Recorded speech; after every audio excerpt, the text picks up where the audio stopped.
देखिए, उम्मीद तो शांति के लिए, शांति समाधान हम सब चाहते हैं।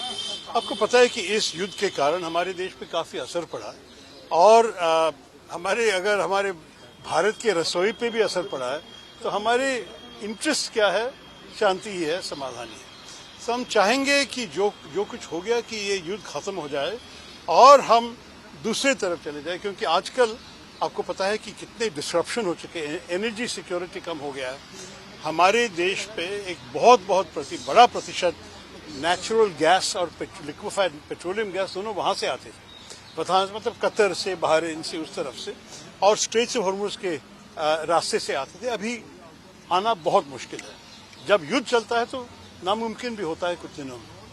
दूसरी बात यह है कि हमारे करीब 1 करोड़ लोग पड़े हैं गल्फ राज्यों में, गल्फ देश में, और उनकी जो सिक्योरिटी, उनकी सुरक्षिता के बारे में अगर आप सोचेंगे तो युद्ध चलना उनके इंटरेस्ट में नहीं है और उनके काम में भी कुछ असर पड़ेगा। शायद कुछ लोग अपने काम को नष्ट करेगा, लॉस हो जाएगा।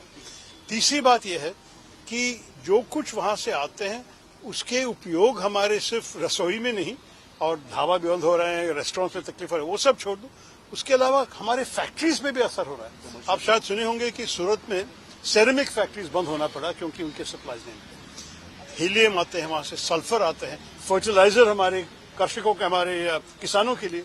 तो ये सब अगर आप देखेंगे, इस युद्ध का खत्म होना हमारे पूरे देश के हित में है। और इसलिए मैं कहता हूं कि जो भी लेके आए, पाकिस्तान लेके आए या कोई और लेके आए, ये हमारे कोई लेना देना नहीं है। हम शांति चाहते हैं।